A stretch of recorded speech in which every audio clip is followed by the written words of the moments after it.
नमस्कार, आइए स्टार्ट करते हैं 23 अगस्त का एडिटोरियल सेशन। सबसे पहले आज की वोकैब टेंडर शब्द है। टेंडर एक वर्ब है, इसका मतलब होता है ऑफर। ऑफर करना मतलब प्रस्तुत करना कह सकते हो, देना कह सकते हो। दूसरा है एलाइड। एलाइड भी वर्ब है, इसका मतलब है ओमिट, मतलब छोड़ देना। ये कह सकते हो लीव आउट ऑफ कंसिडरेशन। इसका एक और हो सकता है क्या, लीव आउट ऑफ कंसिडरेशन, मतलब आप अगर किसी चीज़ पर विचार ही ना करें तो उसे क्या कहा जाएगा, उसे कह दीजिए आप एलाइड। अगला है वेगरी। वेगरी है वो एक नाउन है। इस वेगरी का मतलब होता है क्वर्क या कैप्रिस कह सकते हो। एक प्रकार से आप यूँ कह दें कि कोई चीज़ स्थिर नहीं है, लगातार बदलती रहे, अचानक से बदलाव आ जाए, अजीबो गरीब स्थिति हो, प्रवृत्ति हो। आप इसके लिए एक बहुत ही सही वर्ड ले सकते हैं, अनप्रेडिक्टेबिलिटी, मतलब जिसके बारे में कोई प्रेडिक्शन नहीं हो सकता, जिसके बारे में आप ये कह ही नहीं सकते कि हाँ भाई ये होने वाला है ना, आगे क्या होने वाला आपको पता ही नहीं, तो उसको बोलते हैं वेगरी। कंपाउंड भी वर्ब है। कंपाउंड का मतलब है वर्सन, किसी मामले को बद से बदतर करना। कोई चीज़ पहले से ही नेगेटिव स्थिति में चल रही है, खराब, और उसको और अधिक खराब कर देने को क्या बोलते हैं, कंपाउंड। डाउन स्ट्रीम है, ये एक एडजेक्टिव के रूप में यूज़ किया गया है। इसका मतलब होता है फॉलोइंग कह दीजिए या एनशूइंग कह दीजिए, या इसके लिए आप क्या यूज़ कर सकते हैं, पोस्टीरियर यूज़ कर सकते हैं। कहने का मतलब जो बाद में होने वाला है, कोई चीज़ हुई उसके बाद के, जैसे ये डाउन स्ट्रीम इफेक्ट्स होते हैं, बाद के प्रभाव, ठीक है। फ्लैश फ्लड है, ये नाउन है। इसका मतलब होता है सडन फ्लड, अचानक से आई बाढ़ जो है। Sudden flood due to heavy rain, भारी बारिश के चलते अचानक से बाढ़ आ जाए, उसे बोलते हैं flash flood.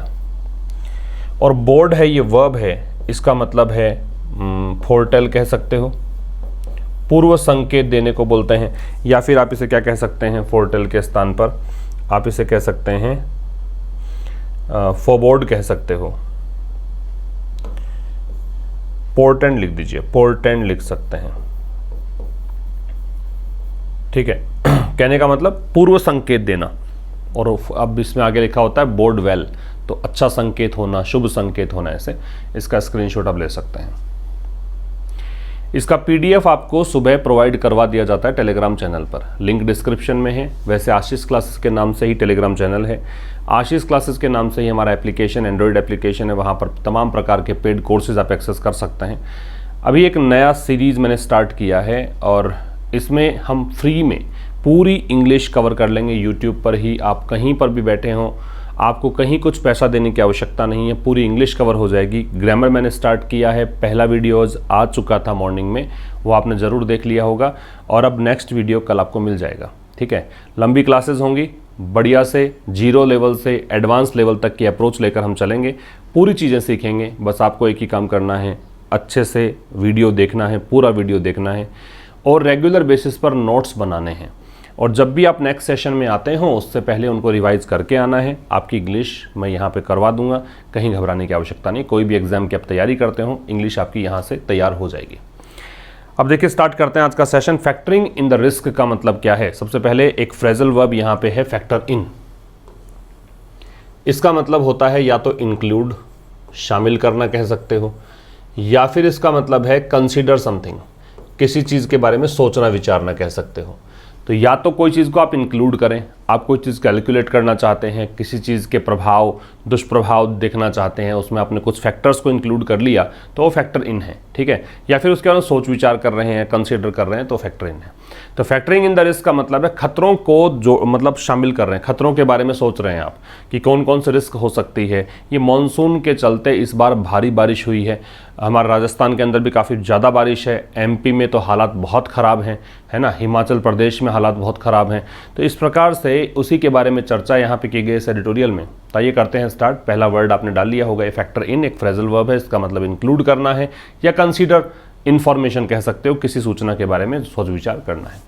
Monsoon rainfall over India, तो भारत के अंदर ओवर इंडिया का मतलब यहाँ पे हो गया भारत के अंदर। तो भारत के अंदर जो बारिश है, मानसून की बारिश है, इज, ये पूरे भारत में मानसून की बारिश है, इसकी वर्ब इज है, ये 8% क्या है, ज़्यादा है। मोर डिग्री कंपैरेटिव है तो इसके बाद में देन लगा हुआ है। किससे ज़्यादा है? व्हाट इज़ यूजुअल, जो कि सामान्य है, फॉर दिस टाइम, इस टाइम के लिए, ऑफ द ईयर, वर्ष में।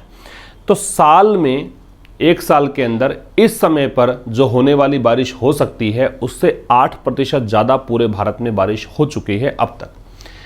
तो भारत में मॉनसून रेनफॉल जो है इसकी वर्ब तो हो गई इज, ये 8% ज़्यादा है, मोर डिग्री कंपैरेटिव इसलिए देन है। व्हाट की वर्ब है वो इज है, जो कि यूजुअल है, जो कि सामान्यतया होती है इस समय पूरे वर्ष में, मतलब वर्ष के इस समय बारिश जो होती है उससे 8% ज़्यादा बारिश पूरे भारत में हो गई है। While this might bode well, अब ये वाइल से जब कनेक्ट करते हो सेंटेंस तो सबसे पहली बात तो आपको ये समझनी है कि वाइल एक कंजंक्शन है, सबसे पहली चीज़। दूसरा आपको ये समझना है कि वाइल से जुड़ने वाले दो क्लॉजेज एक दूसरे के विपरीत आते हैं, एक दूसरे का विरोध करते हैं। एक तरफ कह रहा है while this might bode well, bode का मतलब मैंने बताया, फोरटेल हो सकता है, प्रेडिक्ट हो सकता है ना, पोर्टेंड हो सकता है। तो कह रहा है यद्यपि, मतलब दो विरोधाभासी वाक्यों को जोड़ेगा, विपरीत सेंटेंसेस को जोड़ेगा, जो फंक्शन ऑल्दो या दो का होता है उस फंक्शन में ये काम करेगा। तो यद्यपि ये जो चीज़ है ये अच्छा एक संकेत हो सकती है, किसके लिए? एग्रीकल्चर के लिए, कृषि के लिए, इन सम रीजन्स, कुछ क्षेत्रों में। फिर भी अब ये नया क्लोज स्टार्ट हो गया, मैंने कहा विरोधाभासी हैं तो इससे विपरीत बात करेंगे। It also means floods and concentrated downpours, इसका मतलब ये भी है कि बाढ़ आएगी। कंसंट्रेटेड डाउनपोर का मतलब किसी एक जगह पे ही ज़्यादा बारिश, डाउनपोर का मतलब रेनफॉल है, डाउनपोर का लिख लीजिएगा, रेनफॉल को ही बोलते हैं, बारिश को ही बोलते हैं। कंसंट्रेटेड जो है इसका मतलब है, जैसे कंसंट्रेट आप किसी चीज़ पर हैं तो आप फोकस्ड हैं, आप उसी में ध्यान दे रहे हैं, तो बारिश भी केवल एक जगह पे ही गिर रही है, ठीक है। With devastating consequences, devastating adjective है, कॉन्सिक्वेंसेज नाउन है, कॉन्सिक्वेंसेज का दुष्परिणाम होता है, इसके लिए आप रेमिफिकेशन वर्ड यूज कर सकते हैं, दुष्परिणाम, रिपरकशन यूज कर सकते हैं। और ये जो डिवास्टेटिंग है इसका मतलब है डेस्ट्रॉइंग, विनाशकारी, छत विछत करने वाला, डैमेज करने वाला, ठीक है। और डिवास्टेटिंग यहाँ प्रेजेंट पार्टिसिपल है। बहुत सिंपल तरीका बता देता हूँ पहचानने का, जब नाउन से पहले कोई एडजेक्टिव आ रहा है, आईएनजी फॉर्म में आ रहा है, तो उसे आप प्रेजेंट पार्टिसिपल नाम देंगे, ठीक है। समझिए फिर से, तो यद्यपि ये अच्छा संकेत हो सकता है। माइट बता रहा है रिमोट पॉसिबिलिटी को, माइट एक मॉडल है जो दूर की संभावना, वीक पॉसिबिलिटी, रिमोट पॉसिबिलिटी को बताता है। तो यद्यपि एक अच्छा संकेत हो सकता है एग्रीकल्चर के लिए कुछ क्षेत्रों में, सम के साथ में नाउन लगाते हैं वो प्लूरल लगाते हैं अगर वो काउंटेबल नाउन के लिए आ रहा है। कई बार इंडेफिनिट पर्सन या इंडेफिनिट थिंग को डिनोट करने के लिए सम के साथ सिंगुलर नाउन भी लगा देते हैं। जैसे हम ये कहें कोई some mister Gupta is standing outside, तो कोई मिस्टर गुप्ता बाहर खड़े हैं, तो ऐसे इंडेफिनिट को डिनोट करने के लिए आप सिंगुलर भी लगा सकते हैं, अदरवाइज प्लूरल नाउन लगेगा अगर ये काउंटेबल है तो। इट ऑल्सो, अब ये नया क्लॉज स्टार्ट हुआ, इट सब्जेक्ट था, वर्ब है इसकी मीन्स, और मीन्स वर्ब है तो ऑल्सो का प्रयोग है वर्ब से पहले, तो ऑल्सो एक एडवर्ब है जिसका प्रयोग हम मेन वर्ब से पहले करते हैं, ठीक है। तो इसका मतलब ये भी है कि बाढ़ होगी, कंसंट्रेटेड डाउनपोर होगा और इसमें विनाशकारी प्रभाव होंगे, है ना, छत विछत करने वाले प्रभाव होंगे। एटलीस्ट 25 पीपल वर किल्ड, कम से कम 25 लोग मारे गए ओवर द वीकेंड। ओवर का मतलब यहाँ पे ड्यूरेशन है, ठीक है, ड्यूरिंग का मतलब है, तो वीकेंड के दौरान 25 लोग मारे गए। एज टोरेंशियल रेन्स, एज यहाँ कंजंक्शन है क्योंकि इसके बाद सब्जेक्ट दे दिया, नया क्लोज स्टार्ट हो गया, इसका मतलब है बिकॉज, क्योंकि टोरेंशियल रेन्स, टोरेंशियल का मतलब भारी बारिश, मूसलाधार बारिश, हैवी रेन। ट्रिगर्ड, ट्रिगर का मतलब उत्प्रेरित करना होता है, इंड्यूस करना होता है। फ्लैश फ्लड्स, तो भारी बारिश के कारण यहाँ पे अचानक से बाढ़ आ गई। एंड लैंड स्लिप्स, और क्या कह रहे हैं, लैंड खिसक गई कह सकते हो, भूस्खलन जिसको बोलते हैं उसको बोलते हैं लैंड स्लिप्स, लैंड स्लाइड भी कह सकते हैं, हिमाचल प्रदेश में और उत्तराखंड में। फिर समझिए 25 पीपल की वर्ब है वर किल्ड, तो ये लोग मारे गए। पैसिव इसलिए दिया क्योंकि ये भारी बारिश के चलते मारे गए हैं। यहाँ पे डूअर पहले नहीं है। जब डूअर किसी मैन वर्ब से पहले होता है तो उसको हम बोलते हैं एक्टिव, और डूअर पहले नहीं होता है तो पैसिव। तो 25 लोग मारे गए वीकेंड के दौरान। क्योंकि कारण क्या है, एज यहाँ कंजंक्शन हो गया, क्योंकि टॉरेंशियल रेन्स जो है, भारी बारिश जो है, उसने ट्रिगर किया, उसने उत्प्रेरित किया, उसने कोज किया, वो कारण बनी किसका, फ्लैश फ्लड्स का और लैंडस्लिप्स का हिमाचल प्रदेश और उत्तराखंड इन 2 राज्यों में। ठीक है, आगे देखिए, several arterial roads were blocked by debris. अब ये डेब्री जो है इसका मतलब होता है डेट्रिटस कह सकते हो, डेट्रिटस कह सकते हो। ठीक है, इसके लिए आप ब्रोकन पीसेज कह सकते हो, ब्रोकन पीसेज। ठीक है, रबिश कह सकते हो। मलबे को बोलते हैं, इसका उच्चारण जो है डेब्री होता है, डेब्रिस नहीं होता है, से नहीं बोलेंगे, डेब्री ही बोलेंगे। नोट करो एक बार, इसको लिख लिया। एक देखिए आर्टेरियल शब्द है, ये एक रूट के लिए यूज करते हैं आर्टेरियल। आर्टेरियल एडजेक्टिव है। एडजेक्टिव क्यों है, क्योंकि इसके एंड में देखो एल दे रखा है। जनरली एल एंडिंग जो वर्ड्स होते हैं जहाँ पे सफिक्स एल दे रखा होता है वो सब एडजेक्टिव्स के अंदर काउंट करते हैं। आर्टेरियल का मतलब है वो रूट जहाँ पे ट्रैफिक ज़्यादा होता है, वो रूट जो कि बहुत ही महत्वपूर्ण है। ठीक है, तो सेवरल डिटर्मिनर है, सेवरल के साथ में नाउन लगती है प्लूरल। तो अनेकों आर्टेरियल रोड्स हैं, अनेकों ऐसी रोड्स हैं जो कि जहां ट्रैफिक ज़्यादा रहता है, इंपॉर्टेंट हैं, वो रोड्स ब्लॉक कर दी गई। किसके द्वारा, मलबे के द्वारा। ठीक है, पैसिव वॉइस वर्ब के साथ थर्ड फॉर्म। एज करंट्स, अब एज यहाँ फिर से क्या है कंजंक्शन है, क्योंकि का मीनिंग देगा, क्योंकि करंट्स वॉश्ड अवे। करंट का मतलब पानी की धारा से है। ठीक है, तो पानी का बहाव इतना तेज था जो कि ब्रिजेस और व्हीकल्स को वॉश अवे करके ले गया। वॉश अवे का मतलब है कि बहा देना, कह सकते हो नष्ट कर देना। तो भारी बारिश के कारण पानी की धाराओं ने ब्रिजेस, पुल और व्हीकल्स को नष्ट कर दिया, बहा कर ले गई। ठीक है, सब्जेक्ट है सेवरल आर्टेरियल रोड्स, वर्ब है वर ब्लॉक्ड। सब्जेक्ट है करंट्स, वर्ब है वॉश्ड अवे। आगे आइए, the toll was higher. Toll का मतलब मरने वालों की संख्या से है। ठीक है, हताहत होने वालों की संख्या, चाहे जो डैमेज हुआ है उसकी संख्या को भी हम कह सकते हैं, लेकिन यहाँ पे तो मरने वालों की संख्या से है। तो हिमाचल प्रदेश में जो टोल है, मरने वालों की संख्या है, वो ज़्यादा थी, कहीं ज़्यादा थी। ये आपको डिग्री दे दी कंपैरेटिव। ठीक है, विद 21 किल्ड, यहाँ पे 21 लोग मारे गए और 12 लोग जो है घायल हो गए, चोटिल हो गए। एटलीस्ट 6 आर मिसिंग, कम से कम, एटलीस्ट कम से कम 6 आर मिसिंग, 6 लोग जो हैं गायब है। 6 की वर्ब आर है। ड्यू टू कैओस, कैओस का मतलब लिख लीजिए डिसऑर्डर। कैओस का मतलब होता है अव्यवस्था, नाउन है ये। किसके चलते, अव्यवस्था के चलते। अव्यवस्था किसके कारण बनी, फॉलोइंग। फॉलोइंग का मतलब इसके परिणाम स्वरूप, इसके कारण। किसके कारण बनी, डाउनपोर के कारण। डाउनपोर का मतलब क्या बताया, रेनफॉल, बारिश।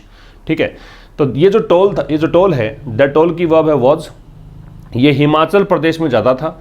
21 लोग मारे गए, 12 चोटिल हो गए, 12 घायल हो गए, कम से कम 6 मिसिंग हैं, 6 गायब हैं। 6 की वर्ब आर है। ड्यू टू कैओस, अव्यवस्था के कारण। अव्यवस्था किसके कारण हुई, बारिश के कारण। Mandi, Kangra and Chamba were the worst affected districts. ये हैं जिलों के नाम। तो मंडी है, कांगड़ा और चंबा जो थे, ये इनकी वर्ब हो गई वर। ये वर्स्ट अफेक्टेड थे, सबसे बुरी तरह प्रभावित थे। वर्स्ट यहाँ पे डिग्री है सुपरलेटिव बैड की, बैड वर्स वर्स्ट। ठीक है, सबसे बुरी तरह प्रभावित थे इन द स्टेट, राज्य में। राज्य हो गया हिमाचल। हिमाचल राज्य है, चूंकि पता लग गया हमें राज्य कौन सा है, इसीलिए द का प्रयोग है, क्योंकि ये स्टेट डेफिनेट बन गया है यहाँ पे। While death and damage to property, याद रखिएगा डैमेज किसका है, वहां पे ओ नहीं लगाएंगे, OF नहीं लगाएंगे, डैमेज के लिए टू लगाएंगे कि डैमेज है तो किसका है। तो यद्यपि डेथ और डैमेज तो है प्रॉपर्टी का, वाइल से स्टार्ट है तो 2 क्लॉजेज हैं, एक दूसरे के विपरीत हो सकते हैं। तो मृत्यु और जो डैमेज है प्रॉपर्टी का, मतलब लोग मरे गए और प्रॉपर्टी का नुकसान हुआ। आर द सरफेस, सरफेस का मतलब है ऊपरी, मैनिफेस्टेशन का मतलब है शोइंग, प्रदर्शन, दिखावा, ऑफ दीज रेन्स। तो ये जो बारिश हुई है ना, इनसे लोग मरे हैं, डैमेज हुआ है संपत्ति का। ये तो केवल ऊपरी एक प्रकार से आपको दिख रहा है, सरफेशियल स्तर पे देखते हैं, सरफेस पे देखते हैं तो आपको दिख रहा है कि ये नुकसान हुआ है। अगर आप थोड़ा आगे देखें तो there are a range of secondary effects, कुछ द्वितीयक इफेक्ट्स भी हैं, कुछ ऐसे प्रभाव भी हैं जो दिख नहीं रहे हैं लेकिन दूरगामी परिणाम है। With long term down stream impact, impact का प्रभाव, डाउन स्ट्रीम का मतलब फॉलोइंग या एनशुइंग बताया, बाद के प्रभाव हैं कुछ, ठीक है, लॉन्ग टर्म प्रभाव है, लंबे दूरगामी परिणाम इसके निकल कर आएंगे। देयर से स्टार्ट है तो इन्वर्जन है, वर्ब का प्रयोग पहले है, सब्जेक्ट बाद में है, ठीक है। There are a range of secondary effects, तो कह रहा है बहुत सारे सेकेंडरी इफेक्ट्स हैं with long term down stream impact, जिसमें लंबे समय का डाउन स्ट्रीम इम्पैक्ट देखने को मिलेगा। डाउन स्ट्रीम यहाँ पे एडजेक्टिव है, इम्पैक्ट नाउन है, इसकी विशेषता बता रहा है। आगे देखिए, स्कूल एंड ट्रांसपोर्ट फैसिलिटीज, तो विद्यालय जो हैं या परिवहन की सुविधाएं हैं। फॉर इंस्टेंस, इंस्टेंस का मतलब होता है एग्जाम्पल, उदाहरण के लिए। तो स्कूल्स और ट्रांसपोर्ट फैसिलिटीज उदाहरण के लिए are immediately put out of action.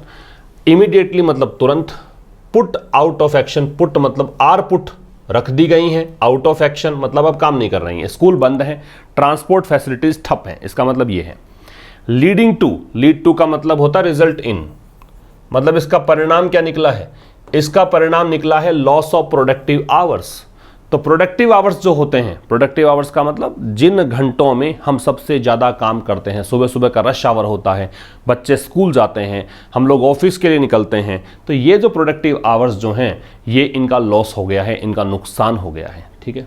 तो स्कूल्स और ट्रांसपोर्ट फैसिलिटीज़ ये सब्जेक्ट है, वर्ब है आर पुट, पुट की तीनों फॉर्म सेम होती है, आर के साथ थर्ड फॉर्म मानेंगे। जब हेल्पिंग वर्ब होती है और फॉर्म्स अगर सेम है सेकंड थर्ड फॉर्म तो उसको थर्ड फॉर्म मान लीजिए, ठीक है। लीड टू का मतलब रिजल्ट इन होता है, परिणाम निकला है loss of productive hours.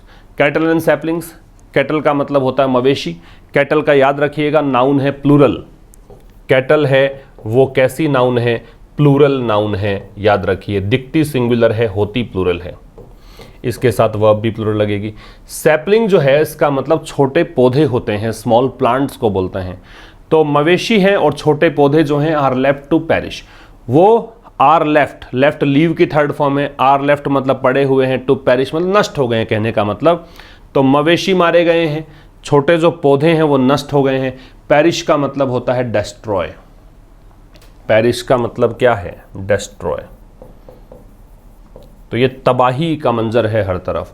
Which in turn डेस्ट्रॉयज livelihoods, और ये जो चीज़ है इसके बदले, मतलब इन टर्न मतलब बदले में, अब जब छोटे पौधे नष्ट हो रहे हैं, मवेशी मर रहे हैं, तो इससे आपकी जो आजीविका है, लाइवलीहुड्स है, वो भी नष्ट हो रही है, ठीक है। तो ये बदले में नष्ट कर रहा है लाइवलीहुड्स को। डिबिलिटेट्स का मतलब वीकन होता है, कमज़ोर करना होता है, और ये कमज़ोर करता है फैमिली फाइनेंसेस को।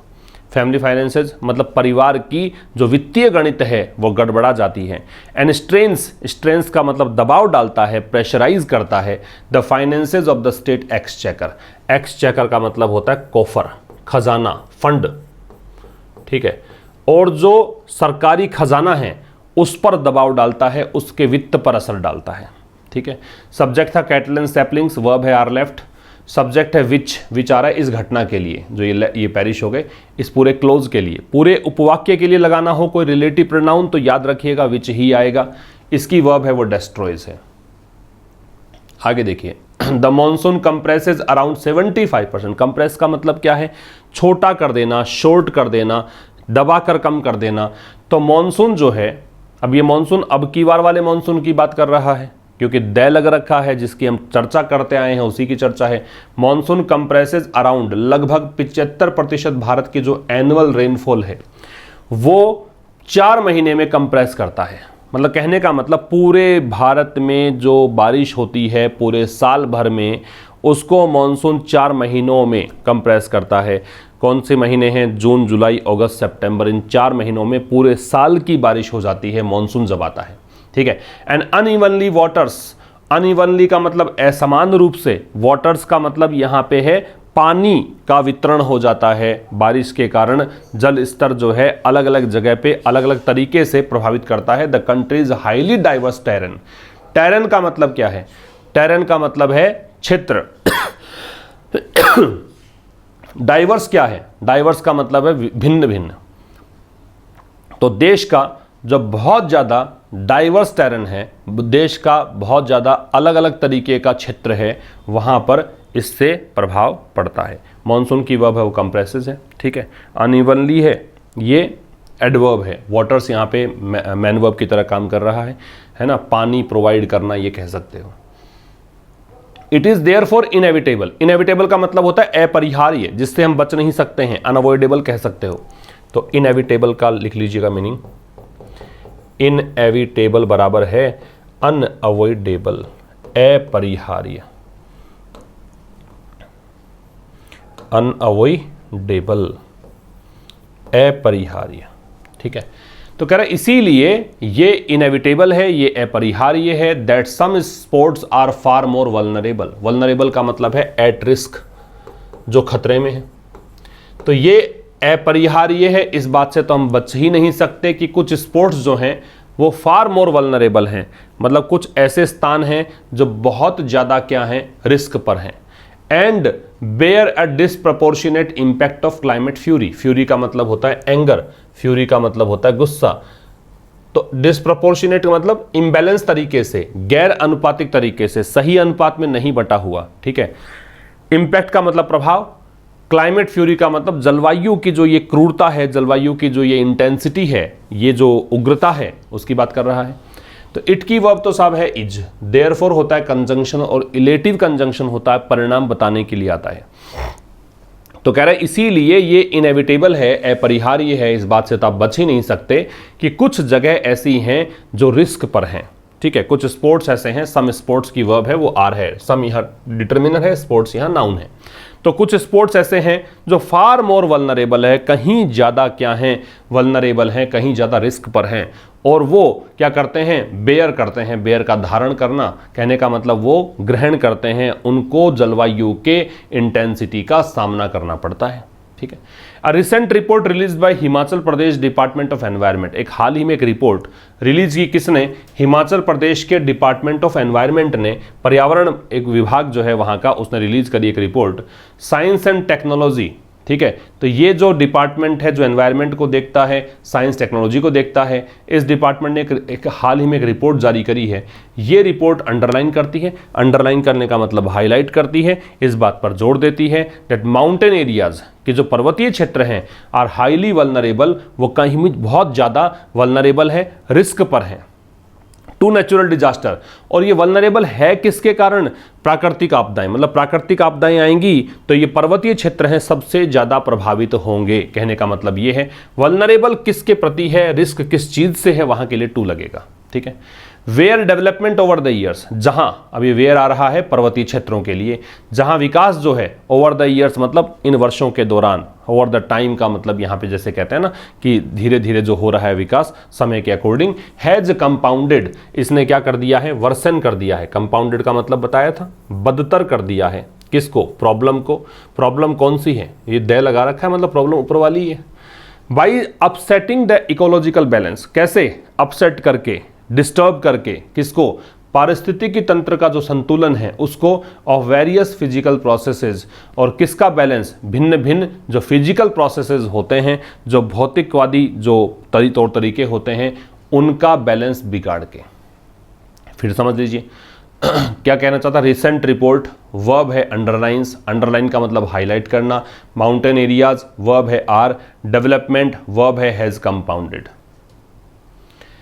While hill states such as Himachal Pradesh and Uttarakhand have certain unique challenges, तो कह रहा है यद्यपि, while से फिर से जोड़ रहा है, तो while is a conjunction and it connects two clauses, those are those are opposite to each other, those oppose each other। ठीक है, तो ये कह रहा है while hill states such as Himachal Pradesh, तो यद्यपि जो पहाड़ी क्षेत्र हैं जैसे कि such as is used to denote examples, examples बताने के लिए such as का प्रयोग करते हैं। तो यद्यपि जो हिल स्टेट्स हैं जैसे कि हिमाचल प्रदेश है और जो उत्तराखंड है, have certain unique challenges। Unique का मतलब हो गया कि ये अलग, बहुत ही अलग है, इनसे जैसा कोई नहीं है, है ना, यो यूनिक होता है। यूनिक नॉन ग्रेडेबल एडजेक्टिव है, याद रखिएगा, इससे पहले मोर मोस्ट नहीं लगाते हैं। जो नॉन ग्रेडेबल एडजेक्टिव्स होते हैं जिनकी डिग्री नहीं बना सकते हैं, वहां पे मोर मोस्ट का प्रयोग हम नहीं करेंगे। तो कुछ जो पहाड़ी राज्य हैं जैसे कि हिमाचल प्रदेश है, उत्तराखंड है, उनके कुछ यूनिक चैलेंजेस है, मतलब ऐसी चुनौतियां उनके सामने हैं जैसे कि कोई और राज्य के सामने नहीं है। सर्टेन के साथ में नाउन आती है, प्लूरल आती है, याद रखिएगा। अगर वर्ब भी चाहिए होती तब भी प्लूरल आती। अगर असर्टेन होता, सर्टेन से पहले ए होता, तो यहां पे नाउन सिंगुलर आती। ये भी आपको ध्यान रखना है। The threats from the vagaries of climate, तो कह रहा है फिर भी जो खतरे हैं, किससे, क्लाइमेट के वेगरीज से। वेगरी का मतलब अनप्रेडिक्टेबिलिटी, क्लाइमेट कैसा होगा कोई प्रेडिक्शन नहीं कर सकता, तो ये अनप्रेडिक्टेबिलिटी जो है क्लाइमेट की, are not unique to them, वो उनके लिए यूनिक नहीं है। कहने का मतलब हो सकता है कि यहाँ पे कुछ चैलेंजेस ऐसे हैं हिमाचल प्रदेश और उत्तराखंड जैसे पहाड़ी राज्यों में जो कि और मैदानी राज्यों में नहीं है, लेकिन मानसून की जो अनियमितता है, अनप्रेडिक्टेबिलिटी है, उनसे जो खतरा होता है वो इनके लिए कोई यूनिक नहीं है, वो सब जगह के लिए। देखिए जो मैदानी क्षेत्र हैं, मध्य प्रदेश में अगर बात करूं तो वहाँ पर भी प्राकृतिक आपदा ने कहर बरपा रखा है, ये कहना चाहता है। Monsoon rain patterns are being disrupted. Disrupt का मतलब है डिस्टर्ब करना, व्यथित करना, परेशान करना। तो मॉनसून रेन पैटर्न्स जो हैं, मॉनसून की बारिश का जो तरीका है, पैटर्न है, आर बीइंग डिसरप्टेड, ये डिसरप्ट किया जा रहा है, ठीक है, वो डिसरप्ट हो रहा है ना, लीडिंग टू, और इसका परिणाम क्या निकल रहा है, rise in cloud burst like events. इसके कारण बादल फटने जैसी घटनाएं होती हैं। याद रखनी है एक बात कि जिन चीज़ों के बाद में लाइक लगता है सफिक्स के रूप में, जैसे क्लाउड बर्स्ट लाइक, है ना, ह्यूमन लाइक, चाइल्ड लाइक, ये सब एडजेक्टिव्स होते हैं। याद रखिएगा, जिन वर्ड्स के एंड में लाइक होता है सफिक्स के रूप में, वो सारे शब्द क्या होते हैं, एडजेक्टिव्स होते हैं। तो मॉनसून रेन पैटर्न्स जो हैं, ये हो गई आपका सब्जेक्ट। वर्ब है आर बीइंग डिसरप्टेड, तो मॉनसून रेन के जो पैटर्न्स हैं वो डिसरप्ट किए जा रहे हैं, मतलब कहें कि पैटर्न बदल रहा है और इसका परिणाम क्या निकल रहा है, बढ़ोतरी हो रही है। राइज यहाँ पे नाउन है, कैसे पता लग गया, ए डिटर्मिनर है इसको देखकर। तो ये क्लाउड बर्स्ट लाइक इवेंट्स जो हैं उनमें बढ़ोतरी हो रही। ये जो मैं पार्ट ऑफ स्पीच बता रहा हूँ आपको, ये ग्रामर की जो मैंने सीरीज स्टार्ट की है वहाँ पे देखना, आपको एग्जैक्टली समझ में आ जाएगा कि हाँ ये पार्ट ऑफ स्पीच में निकालता कैसे हूँ, ठीक है। तो ये एक बढ़ोतरी हो रही है क्लाउड बर्स्ट लाइक इवेंट्स में, as well as a rise in the frequency of high energy cyclones, और बहुत बड़ी इंटेंसिटी के, हाई एनर्जी का मतलब यहाँ पे बहुत ज़्यादा इंटेंसिटी होती है, बहुत ज़्यादा एनर्जी वाले, मतलब काफ़ी ज़्यादा, एक प्रकार से कहें कि फुल फोर्स से आते हैं ये। साइक्लोन्स का चक्रवात होता है, ड्रॉट्स का मतलब सूखा होता है, ठीक है। तो मॉनसून रेन पैटर्न्स जो है are being disrupted leading to a rise in cloud burst like events. तो मॉनसून पैटर्न जो चेंज हो रहा है उसके कारण यहाँ पे बादल फटने जैसी घटनाएं, इनमें बढ़ोतरी हो रही है। साथ साथ में ये फ्रीक्वेंसी बढ़ रही है, मतलब उनकी आवृत्ति बढ़ रही है, किसकी, बहुत एनर्जी के साइक्लोन्स आते हैं, उच्च मतलब एक प्रकार से इंटेंसिटी के साइक्लोन्स, और सूखे पड़ते हैं। One strategy adopted by the government, एक जो रणनीति सरकार ने अपनाई है वो रणनीति हैज़ बीन, रही है, ये इसकी वर्ब है, to improve the system of early warning forecast. क्या कि अर्ली वार्निंग फोरकास्ट, अर्ली मतलब पहले ही, वार्निंग मतलब चेतावनी, फोरकास्ट का मतलब पूर्वानुमान, कि पहले से ही सरकार अब मतलब जो मौसम विभाग है पहले से ही सूचित करने लग गया है, ठीक है। ये एक स्ट्रेटजी अपनाई है ताकि समय रहते हम प्रबंध कर लें, समय रहते अगर कोई क्या कह सकते हैं कि बहुत ज़्यादा जो कमज़ोर, एक प्रकार से कह सकते हैं कि वल्नरेबल जो एक क्षेत्र है, वहाँ से हम मूव कर जाएं, सेफ स्थान पे चले जाएं, अगर हमें पहले से वार्निंग मिल जाए इस इंटेंसिटी के कुछ होने वाला है, भारी बारिश होने वाली है, साइक्लोन आने वाला है, ऐसा कुछ है, तो हम पहले से व्यवस्था कर पाएँ। तो वन स्ट्रेटजी की वर्ब है वो हैज़ बीन है। The India meteorological department, Bharat मौसम विभाग, नाउ प्रोवाइड्स, अब वो प्रोवाइड करता है, नाउ एडवर्ब है, प्रोवाइड्स यहाँ पे वर्ब है, ठीक है। फोर्टनाइटली मतलब हर 15 दिन से, फोर्टनाइट का मतलब 15 दिन होता है, वीकली हर 7 दिन से, एंड इवन, इवन मतलब यहाँ तक कि 3 आवरली वेदर फोरकास्ट, 3-3 घंटे से भी मौसम का पूर्वानुमान देता है जिलों को, ठीक है, डिस्ट्रिक्ट्स को। आवरली जो है यहाँ पे वो एडजेक्टिव का काम करेगा, याद रखिए LY एंडिंग वर्ड्स हमेशा एडवर्ब होते हैं ऐसा नहीं है, हालांकि आवरली एडवर्ब भी हो सकता है, आवरली एडजेक्टिव भी हो सकता है। यहाँ एडजेक्टिव है, वेदर से पहले आ रहा है, नाउन से पहले आ रहा है। तो इंडिया मेट्रोलॉजिकल डिपार्टमेंट सब्जेक्ट है, प्रोवाइड्स इसकी वर्ब है। विद इन दीज, अब इनके अंदर ही, विद इन मतलब जो दे रखा है उसी पेरीफेरी में, उसी परिधि में, उसी के भीतर भीतर, आर इंटीग्रेटेड वार्निंग्स, वार्निंग्स का मतलब चेतावनी, इंटीग्रेटेड का मतलब है चेतावनी कैसी, जो मतलब इसी में शामिल है, समावेशित करने को बोलते हैं इंटीग्रेट करना। तो इसी में कुछ वार्निंग्स शामिल हैं, किस बारे में, फ्लैश फ्लड के बारे में, लाइटनिंग बिजली चमकने के बारे में, और अचानक बाढ़ के बारे में। ये चेतावनी भी अब जारी की जाती है भारतीय मौसम विभाग के द्वारा। Not all of these are accurate and often, और कह रहा है कि ये जो जितनी वार्निंग्स ये जारी करते हैं ये सारी की सारी एक्यूरेट नहीं होती हैं, ठीक है, सब के सब नहीं, कुछ सही हो जाती हैं, कुछ सही नहीं होती हैं, और अक्सर they are not provided early, अक्सर दे आ रहा है वार्निंग्स के लिए प्रोनाउन, नाउन के स्थान पे जो शब्द आएगा वो क्या कहलाएगा, प्रोनाउन, तो ये वार्निंग्स के स्थान पे आ रहा है। Provided, are not provided passive voice है, और इन वार्निंग्स को प्रोवाइड नहीं किया जाता अर्ली एनफ, मतलब for authorities to prepare themselves, कि अधिकारियों को तैयारी करने का वक्त मिल जाए, इतना जल्दी ये वार्निंग्स प्रोवाइड की नहीं जाती, कई बार इनको प्रोवाइड करने में देरी हो जाती है, अधिकारियों के पास वक्त नहीं रहता कि वो तैयारी कर लें पहले से। इन रिसेंट ईयर्स, हाल ही के वर्षों में अगर बात करें इंप्रूवमेंट्स इन अर्ली वार्निंग्स, तो जो शुरुआत के अंदर ही चेतावनी है, इनके अंदर सुधार फॉर इनकमिंग साइक्लोन्स, किसके लिए, आने वाले साइक्लोन्स के लिए, चक्रवात के लिए, हैव हेल्प्ड, इन इंप्रूवमेंट्स ने हेल्प करी है स्टेट एजेंसीज को, राज्य के एजेंसीज को, किस चीज में, इवैक्यूएट मतलब होता है खतरे की जगह को खाली करवाना। आपको पता लग गया कि साइक्लोन आने वाला है, पता लग गया कि भारी बारिश होने वाली है, तो उसको खाली करवा के सेफ स्थान तक पहुंचाने का जो प्रोसेस होगा उसे कहेंगे इवैक्यूएट। रिहैबिलिटेट का मतलब है पुनर्वासित करवाना, कि कहीं से आपने समुद्र तटीय क्षेत्र हैं जैसे, मछुआरों को कह दिया कि अब आप इधर ना जाएं, और वहाँ पे जो जिनके घर हैं उनको खाली करवा लिया और उनको एक नई जगह पे जाके और बसा दिया, उसको बोलते हैं रिहैबिलिटेट।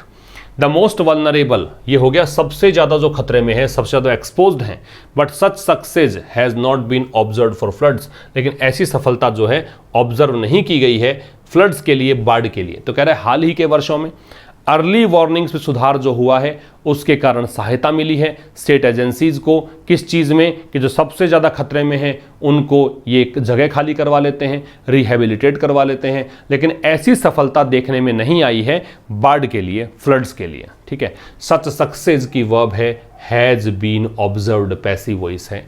इंप्रूवमेंट्स की वर्ब है हैव हेल्प्ड है, हेल्प के साथ में बेस फॉर्म लगाते हैं सीधा, टू के साथ बेस फॉर्म भी लगा सकते हैं, लेकिन ज़्यादा ट्रेंड में क्या है, बेस फॉर्म याद रखिएगा, हमने कल वाले सेशन में भी ये बात डिस्कस की थी।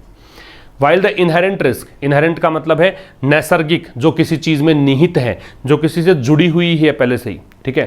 तो यद्यपि जो इनहेरेंट रिस्क है इंफ्रास्ट्रक्चर डेवलपमेंट की in hills and unstable terrain is well understood, मतलब पहाड़ी क्षेत्रों में इंफ्रास्ट्रक्चर डेवलपमेंट जब होता है, आधारभूत ढांचा जब बनाया जाता है, बिल्डिंग्स जब बनाई जाती हैं, तो खतरा तो है ही, ठीक है। ये खतरा जो है अनस्टेबल टेरेन का मतलब वो क्षेत्र जो अनस्टेबल है, अस्थिर है, वो खतरा तो समझ में आता है, अच्छे समझ में आता है। वेल यहाँ पे एडवर्ब है, अंडरस्टूड यहाँ पे वर्ब है, इज अंडरस्टूड मतलब ये बात समझ में आती है। फिर भी दीज आर ऑफन एलाइडेड, फिर भी जो अधिकारी लोग हैं वो इनको एलाइड करते हैं, मतलब ओमिट कर देते हैं, छोड़ देते हैं, इन पर चर्चा नहीं करते हैं, in the name of balancing the demands of the people for better infrastructure and services. किस नाम पर, कि वहाँ के जो लोग हैं उनको अच्छी सुविधाएं चाहिए, उनको अच्छी सेवा चाहिए, इस नाम पर ये इन चीज़ों का जिक्र तक नहीं करते। दीज की वर्ब है वो आर एलाइडेड है, ऑफन एडवर्ब ऑफ फ्रीक्वेंसी है। The increased risk and cost to such projects, increased risk बढ़ता हुआ खतरा, रिस्क नाउन है, इंक्रीज्ड एडजेक्टिव है, द डिटरमिनर है, कॉस्ट मतलब कीमत जो चुकानी पड़ती है लोगों को। सच के साथ में नाउन है, प्लूरल आती है अगर वो काउंटेबल है तो, अगर अनकाउंटेबल है तो सिंगुलर आ जाती है, अगर काउंटेबल है और सिंगुलर है तो फिर ए या एन उससे पहले आ जाता है। तो कह रहा है कि जो इंक्रीज्ड रिस्क है और जो कॉस्ट चुकानी पड़ती है ऐसे प्रोजेक्ट्स के चलते, एन इंफ्रास्ट्रक्चर, ऐसे इंफ्रास्ट्रक्चर के चलते शुड बी फैक्टर्ड इन, इनको शामिल किया जाना चाहिए। फैक्टर इन हमने टाइटल में ही पढ़ा था, फैक्टर इन का मतलब है शामिल करना, कंसीडर करना, इन पर विचार विमर्श होना चाहिए। When they are tendered out by the government, जब इनको ऑफर किया जाता है, दे किसके लिए आ रहा है, प्रोजेक्ट्स के लिए, इंफ्रास्ट्रक्चर प्रोजेक्ट्स के लिए, जब इनको टेंडर आउट किया जाता है, टेंडर आउट का मतलब है ऑफर करना सरकार के द्वारा। एंड साइंटिफिक एडवाइस, और वैज्ञानिक सलाह, रिगार्डिंग मतलब होता है अबाउट, इसके बारे में, डेवलपमेंट विकास के बारे में, और to be strictly adhere to, adhere to का मतलब होता है पालन करना, एडहेयर टू का मतलब है पालन करना, इसे आप कंप्लाई विद कह सकते हैं या फिर आप इसे स्टिक टू कह सकते हैं। स्ट्रिक्टली का मतलब हो गया सख्ती से, एडवर्ब है, ठीक है। और टू है तो एक मोरल एजुकेशन है, इसके लिए आता है। तो कह रहा है कि जो इंक्रीज्ड रिस्क और कॉस्ट है ऐसे प्रैक्टिस ऐसे प्रोजेक्ट्स का और इंफ्रास्ट्रक्चर का उस पर चर्चा होनी चाहिए, उसको शामिल किया जाना चाहिए जब ये प्रोजेक्ट्स जो हैं गवर्नमेंट के द्वारा ऑफर किए जाते हैं। और वैज्ञानिक सलाह जो है विकास के बारे में वो स्ट्रिक्टली फॉलो की जानी चाहिए, वैज्ञानिक सलाह का अनुसरण किया जाना चाहिए। तो ये था साहब आज के इस सेशन में। ज़रूर से वो ग्रामर वाला सेशन देखना और नोट्स बनाते रहना, इसके भी नोट्स बनाने हैं, वहाँ भी नोट्स बनाने हैं, रेगुलर बने रहना चैनल पे। इंग्लिश अब आपको आएगी, निश्चित रूप से आ जाएगी अगर आप रेगुलर हैं, मेहनत कर रहे हैं तो। मिलते हैं कल ठीक शाम 5 बजे, तब तक नमस्कार, थैंक यू वेरी मच।